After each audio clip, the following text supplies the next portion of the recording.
The Galactic Council chambers fell silent as Ambassador Ivy Chen stood before the assembled delegates, her jaw clenched tight enough to shatter teeth. The holographic display behind her showed Earth, her home, engulfed in plasma fire as Council warships rained destruction upon the blue marble that had given birth to humanity. "You said there would be negotiations," Ivy whispered, her voice barely audible in the cavernous hall.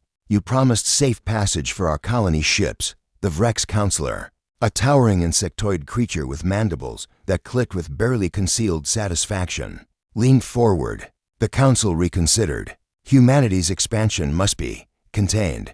Your species is too unpredictable, too aggressive. This is for the greater good of the galaxy." Ivy's hands trembled. Through her neural link, she could feel the death toll climbing millions, tens of millions. Her sister was down there.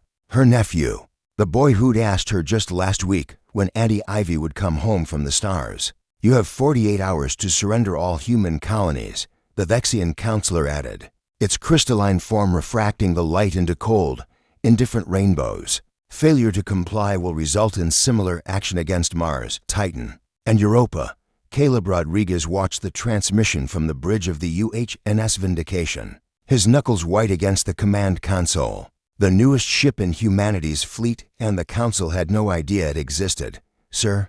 His tactical officer looked at him with barely suppressed rage. "Orders." Caleb had been a peacekeeper before the betrayal. He'd believed in diplomacy, in finding common ground. He'd argued against the militarists who'd warned that the council would never accept humanity as equals. He'd been wrong. "Send the recall signal," Caleb said quietly. "Every ship, every station, every human vessel within 6 sectors.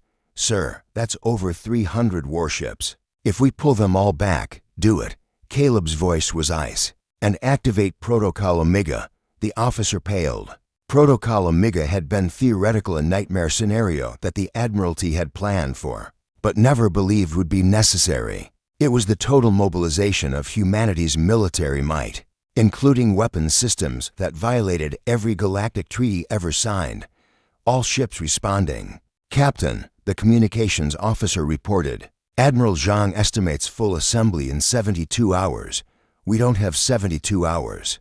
Caleb pulled up the tactical display. The Council fleet was already moving toward Mars. "We have 48.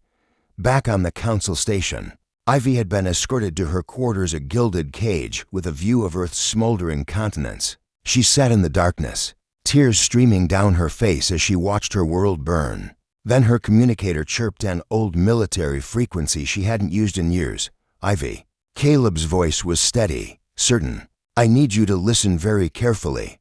24 hours later, the Council convened an emergency session. Reports were flooding in from across their territory. Human colonies weren't surrendering. Instead, they were evacuating, pulling back toward Earth's sector in a coordinated exodus that suggested far more organization than the Council had believed possible.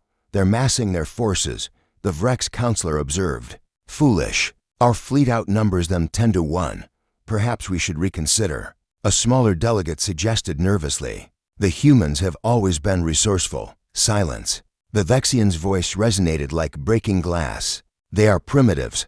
They've been in space for barely a centuries. What can they possibly?" The station's alarm screamed to life. Ivy was already moving, her diplomatic credentials granting her access to the Council's escape pods. She'd positioned herself perfectly over the past day, playing the broken, defeated ambassador while cataloging every security weakness, every exit route. She didn't look back as the first human missiles struck the station's shields. Caleb stood at the viewport of the Vindication as the human fleet emerged from hyperspace. Not the scattered colonial defense force the Council expected, but a unified armada that had been built in secret over decades. Massive dreadnoughts flanked by swarms of fighters, their hulls painted with a simple message in every galactic language: "Remember Earth." The Council fleet was indeed larger, their ships more elegant, their technology refined over millennia. But they had forgotten something crucial about humanity. They'd forgotten what happens when you back a predator into a corner. "Target the flagship," Caleb ordered, and broadcast on all frequencies. His face appeared on every Council ship, every station. every diplomatic channel across the galaxy. You wanted to teach humanity a lesson about our place in the universe, Caleb said. Consider this our reply. For Earth, for the billions you murdered, for every human child who will never see their home again. He raised his hand. Fire everything. The human fleet unleashed hell.kinetic. Accelerators that violated energy weapon treaties punched through council shields like paper. Nuclear-pumped lasers banned for 3,000 years carved capital ships in half. And the antimatter warheads, the weapons that the council had forbidden all species from developing, turned their elegant vessels into expanding clouds of plasma and debris. The council had forgotten that humans were the species that split the atom to end a war, that they'd gone to the moon on chemical rockets and sheer stubbornness, that every time someone told them something was impossible, they took it as a challenge. The battle lasted 6 hours. When it ended, the council fleet was gone.